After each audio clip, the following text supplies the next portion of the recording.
Are you tired of the gesture bar always showing at the bottom of your Samsung phone? Want to hide this gesture bar?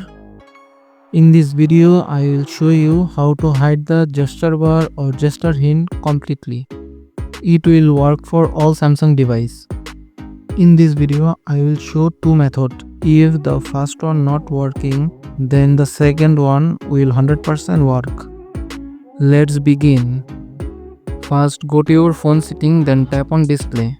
Now scroll down and tap on navigation bar. Now go to this more option. Here, if you are not using the latest software update, then you will get an option like this.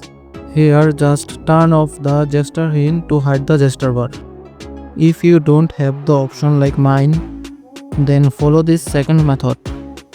It will work 100%.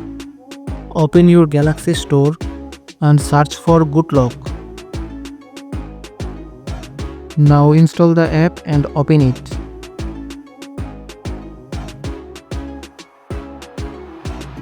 Now here find the Napster and download it. Now go back and click on Napster. Now click Start. Here it will ask for some permission. I am going to give limited access of one photo. Or you can allow all. Don't worry, this is safe. Now turn on this toggle and enable these extra gesture settings. Now go back to your mobile settings, then go to display. Now scroll down and go to navigation bar. Now click on more option. Now as you can see, I got the option back. Now turn off this gesture hint to hide the gesture bar. If you ever want to bring the gesture bar back, then just turn on the gesture hint option. As you can see, my gesture bar has gone. That's it.